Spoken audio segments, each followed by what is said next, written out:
He said it the way you'd order coffee. I'll stay married long enough to get my name on the deed, then I'm done. Wife or no wife, doesn't change the math. I was standing on the other side of my own pantry door with a stack of dessert plates against my hip, and I didn't move. I'd come in from the dining room to fetch the good dishes, the ones with the little blue cornflowers that had been my mother's, because it was 3 Sundays before my daughter's wedding, and I wanted the night to feel like something. Through the screen door to the back porch, I could hear him pacing, his voice low and easy, a man talking to somebody he trusted. "She's got no idea," he went on. "Her mother runs everything, but she's getting older. Once this business is in both our names, it's half mine. North Carolina's an equitable distribution state," I checked. I walk away with a chunk, no matter what. I set the plates down on the counter so they wouldn't rattle. My hands were steady. That surprised me even then.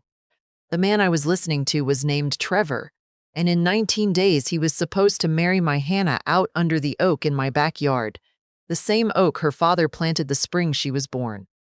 He had a nice jaw and a nicer smile, and he called me Miss Maureen, with a little bow of the head every time he walked into my kitchen.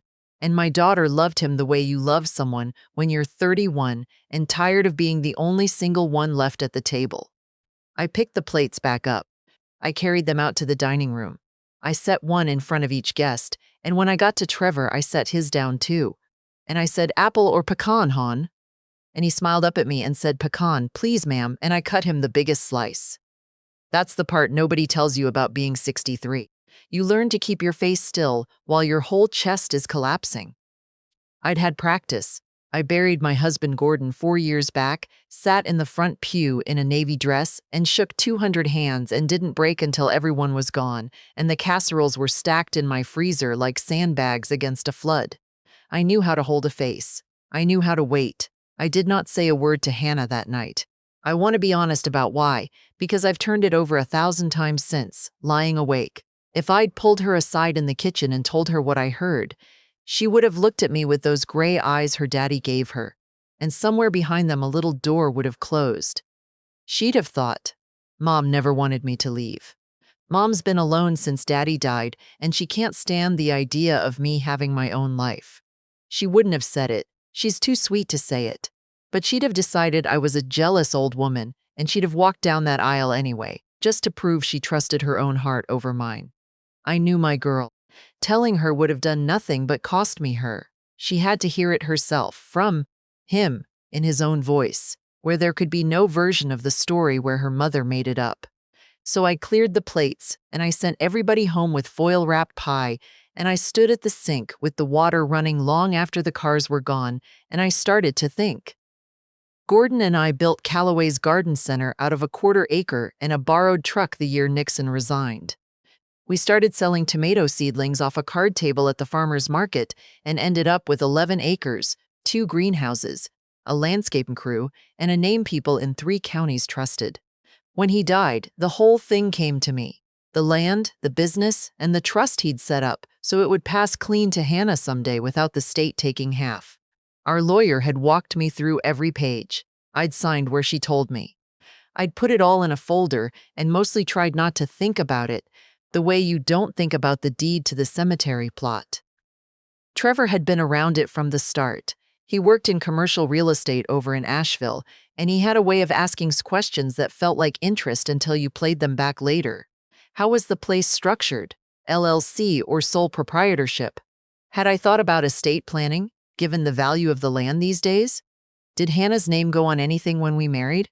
He'd asked me that last one at Easter, smiling, refilling my sweet tea, and I'd said something vague and changed the subject, and I'd thought at the time it was just a young man being practical. Real estate, it was his job to think that way. I knew different now. The Monday morning after that dinner, I drove into town and sat down across from Carmen Pryor, who'd taken over the firm after our old lawyer retired. Carmen is maybe 45, sharp as a tack, and she doesn't waste your hour. I told her I needed to be sure that nothing, not 1 acre, not $1 of the trust, could be touched or added to or signed onto without my hand on the pen. I told her my daughter was getting married and I wanted everything frozen until I said otherwise. I did not tell her why. She looked at me for a second over her glasses, and she didn't ask. She just said, I can have that locked down by Wednesday. And I said good. Then I went home and I called Marjorie. Marjorie and I have known each other since we were girls in matching church dresses. She spent 30 years as a paralegal in a family law office in Charlotte before she retired to her lake place. And there is nothing about how people lie to each other that woman hasn't seen filed in triplicate. I asked her if she still had friends who could find a thing or two about a person. She said, "Honey, I've got friends who can find your library finds from 1981. Give me a name." I gave her Trevor's, his full name, the one off the wedding invitation I'd had printed myself. She called me back 2 days later, on a Wednesday evening while I was deadheading the petunias along my front walk, and I sat down on the step to listen. "He's been married before," she said. "Twice, actually." I closed my eyes. The cicadas were going in the trees. "First one lasted 14 months, out in Tennessee." She filed. "There's a restraining order in the file. Temporary got dropped, but it was there. Second one was over in Charlotte 3 years ago. That one's interesting. The wife had family money, a little property her granddad left her. By the time the divorce went through, he'd gotten his name on a refinance and walked off with $60,000 and her granddad's lake lot. Both times he was in and out inside 2 years. And Maureen," she paused, "neither one of those women ever showed up on a single thing he told your daughter, did they? Hannah thinks he was engaged once and it fell through. That's the story. That's the story." I sat on my front step in blue light and felt something go cold and clear all the way through me, like the first swallow of well water on a hot day. I wasn't shaking. I want that on the record. I have read enough to know the way people expect a woman my age to fall apart, to clutch her chest and cry. I didn't.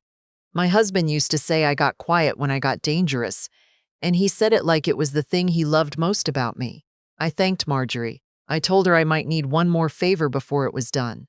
She said, "You call me, day or night." Now, here is the part I'm not proud of and won't pretend otherwise. I needed it in his own words, clean enough that there'd be no twisting it into a misunderstanding. A man like Trevor could talk his way out of almost anything. I'd watched him do it at dinner tables for a year. He'd say I took something the wrong way. He'd say his buddy on the phone was joking. He'd cry, even. I'd seen him get teary at the rehearsal of a movie. He could turn it on like a tap. The rehearsal dinner was set for the Friday night before the wedding, at my house, out under the lights I'd strung in the oak. The whole crowd would be there. Hannah, Trevor, his groomsmen down from wherever, my sister, the few of Gordon's people still living. And there'd be one moment I knew, when Trevor would be off by himself with his phone, 'cause he always was. He'd step away to take a quick call the way he had every single time he'd been in my house, the way he had on the back porch 3 Sundays before. I'm 63 years old. I am invisible to a man like that.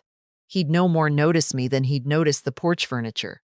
I bought a little recorder at the electronics store out by the interstate, the kind people use for class lectures, and I learned how to work it sitting at my kitchen table with my reading glasses on, feeling like a fool and feeling. Underneath that, like Gordon was standing behind me with his hand on my shoulder, telling me I was doing right by our girl. But I didn't need it Friday. Trevor handed me what I needed himself 2 nights before that, and he never knew. It was the Wednesday dinner, the small one, just family. Hannah was glowing the way brides do, going on about the seating chart, whether her cousin should sit by the band or by the bar. Trevor sat with his arm draped across the back of her chair, agreeable, charming, and somebody, my sister I think, asked them where they were honeymooning. "Sedona," Hannah said. "Trevor's always wanted to see it. We went 2 years ago," Trevor said, easy as anything. Whitney loved and he stopped. It was nothing. Half a second. A flicker, like a streetlight catching. "Who's Whitney?" my sister asked, laughing, because it was funny, a slip like that. "My cousin," Trevor said smoothly. "Whitney's my cousin. We did a family thing out there." And he laughed too and reached for the bread, and the moment closed over like water over a dropped stone. But I'd been watching his face, the way you watch a card you've already decided is marked.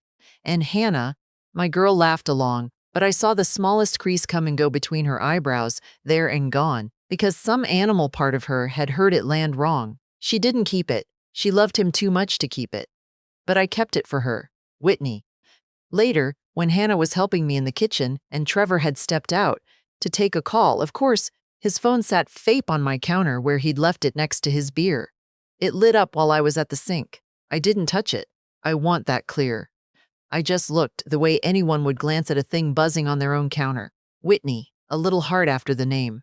Then a second later again Whitney. Then a third time. I dried my hands. I took my phone out of my apron pocket, and I took one picture, just the one, the screen with that name and that heart and the timestamp, and then I set my phone back in my apron and went on rinsing dishes. And when Trevor came back in, I said, "Your phone was going off, hon. Must be important." And he picked it up and glanced at it and slid it in his pocket and said, "Just my cousin," and smiled at me. And I smiled back and handed him a dish towel and said, "Well, since you're standing there dry." He dried. He was so sure of himself he dried my dishes while I held the proof of him in my apron pocket, 2 feet away. I'd be lying if I said I slept that week. I sat up most nights at Gordon's old desk with the green banker's lamp, the one Hannah used to do her homework under, and I made my plan the way Gordon and I used to plan a planting season. What goes in first, what waits, what you do if it rains. I called Marjorie and told her about Whitney. She found her in an afternoon. Whitney was no cousin. Whitney was a woman over in Asheville, 34, who'd been tagged in a photo with Trevor at a lake 11 months back, the two of them on a boat with their heads tipped together, before he'd ever set a date with my daughter. I didn't need more than that. I had enough. I had 2 ex-wives and a girlfriend and a man telling his buddy on my own back porch exactly what he meant to do, even if I hadn't caught those last words on tape. So I caught them. The recorder went under the cushion of the wicker love seat on the porch the night of the rehearsal dinner, tucked deep where the floral pad meets the frame, in the spot where Trevor always landed when he wanted to step out and take a call. I'd watched him do it enough times to know it was as good as his own chair. The porch carries sound. Gordon built it that way, on purpose, said he liked to sit out there and hear the whole house behind him. And he did it. Of course he did. Around 9. With the lights glowing in the oak and Hannah laughing somewhere by the dessert table, Trevor slipped out to the porch and dropped onto that love seat and called somebody. And he talked for 6 minutes, and I have it all. I listened to it the next morning in my car, parked behind the church before anyone arrived, the windows up and the engine off, and the June heat coming up through the floorboards. His voice came through clear as a bell, just like Gordon promised that porch would carry. "All set. Tomorrow's the day," he was saying. And there was a woman's voice answering, light, fond. "Whitney. Soon as the dust settles, I'll get her to put me on the LLC. She's been wanting to anyway, and her mom's not gonna live forever." A laugh, the two of them. "Nah, I feel a little bad. She's a nice girl. But the land alone's worth what, 2 million? Equitable distribution, baby. I do this right. I'm out in 18 months with more than I made in 10 years. And then the worst of it, the thing that I had to play 3 times to be sure I was hearing a human being say it, wife or no wife. It's just paper." I sat there in the heat with my hands in my lap and I let it run all the way through twice. Every word went into me like a splinter going deeper. And then I plugged the recorder into the laptop on the seat beside me and I saved that file and I named it with the date, Hannah's wedding date. And I closed the lid. And I drove the long way around so I'd have time to make my face into the mother of the bride. The wedding was that afternoon, 4 o'clock, in my backyard under Gordon's oak. I want to tell you it was beautiful, because it was. Hannah had wanted simple, wildflowers in mason jars, white folding chairs in the grass, my neighbor's bluegrass band tuning up by the fence. She came down the back steps of the house I raised her in her grandmother's dress taken in at the waist, and the whole yard stood up. And I stood up with them, and for 1 second I forgot everything I knew, and just saw my baby girl walking toward her own future under her father's tree, and my throat closed and my eyes stung, and that part was real. That part was as real as anything I've ever felt. Then I remembered who was waiting for her at the end of the grass, and I made myself sit back down. I'd thought hard about how to do it. I could have let the recording loose during the ceremony the way some part of me wanted to, let the speakers carry his own voice over the vows. But I kept thinking about Hannah standing up there in her grandmother's dress with 200 eyes on her, and I couldn't put that picture in my head and live with it. There's a kind of cruelty that lands on the wrong person. I didn't want to make my daughter the show, so I waited for the reception. The reception was under a tent on the side lawn. Strings of bulbs, the band playing, a microphone set up by the cake for toasts. The young man running the sound was named Devin, maybe 25, working his way through the community college, and I'd hired him myself for the day. That morning, before the guests came, I'd found him coiling cable behind the tent, and I'd asked him to do me one small thing. I had a recording, I said, that I wanted played over the system when I gave my toast. When I touched the cameo at my collar, the one that had been Gordon's mother's, that would be his cue. Full volume, no fade. He'd looked uncertain the way a careful young man does and asked if the couple knew. I told him the truth, more or less, that it was a surprise and that I was the mother of the bride and that it was my house and my yard and my tree and that I'd take every bit of the responsibility onto my own gray head. I'd written him a check that morning, double his rate, and slid it into his shirt pocket and told him it was for the long day. He'd taken it. He cued the file. And when I'd walked away, I'd heard him, very quietly, click it into the program. The toast started after the cake. The best man went, then Hannah's college roommate, all the usual sweet things. And then somebody handed me the microphone, because of course they did. Because what's a wedding without the mother of the bride? I want you to know I'd loved Trevor's face for a whole year before that day. I'd loved it the way you love a thing you think belongs to your child. I looked at him across the tent with his arm around my daughter, both of them flushed and laughing and lovely, and I felt the last of it go out of me like a tide. He raised his glass to me. He mouthed the words Miss Maureen, and he smiled. I lifted my own glass. I want to thank you all for being here, I said, in my husband's yard under his tree. Gordon would have loved this. He always said the truth grows best in the open. And I reached up, slow the way you do when you mean it, and I laid 2 fingers on the cameo at my throat. There was a crackle from the speakers, like a throat clearing. Then his voice came down over all of us, clear as a bell, just like Gordon built that porch to carry. Soon as the dust settles, I'll get her to put me on the LLC. Her mom's not gonna live forever? The whole tent went still. Somebody's fork hit a plate. Hannah's smile stayed frozen for one terrible second, the way a smile does when the rest of you has already understood and your face is the last to know. The land alone's worth what, 2 million? I'm out in 18 months. Turn it off, Trevor said. Nobody moved. He'd half stood up and his face had gone the color of the tablecloth. Turn it, that's not. Somebody turn it off. Wife or no wife, it's just paper. The recording stopped on its own. 6 seconds of nothing, and in that nothing you could hear the bulbs buzzing and the creak down past the fence, and 200 people not breathing. Hannah turned to him. I'll carry the sight of her face the rest of my days. Not crying, that came later. Just looking at him, looking and looking, like she was reading something in a language she'd just that second learned, and watching it spell out a word she already knew. Whitney's not your cousin, she said. Her voice came out so quiet it shouldn't have carried, but it did. The whole tent heard it. Trevor reached for her hand. Babe, that's taken out of context, I swear to God, that was a guy thing, you don't. She pulled her hand back like she'd touched a stove. She stood up. Her grandmother's dress whispered against the chair. And she did the bravest thing I've ever seen a person do. She didn't run and she didn't scream. She set her own glass down very gently on the table, like she was being careful not to break it, and she walked out of that tent past every staring face with her chin up and her shoulders back. My daughter, Gordon's daughter. And she went into the house and shut the back door behind her, soft, the way you close a door on a room where something has died. Trevor went after her. 2 of Gordon's nephews, big boys both, stepped into the gap between the tent and the house without anybody asking them to, and folded their arms, and Trevor stopped. He looked around the tent for one friendly face and didn't find a single one. Even his own groomsmen were looking at the grass. He said my name then, not Miss Maureen, just Maureen, low and ugly, and I looked back at him steady and didn't say one word, because I'd already said everything I had to say, and I'd let his own mouth say the rest. He left before the cake was even cleared. Somebody said later, they saw his car tearing out down the gravel with the windows up.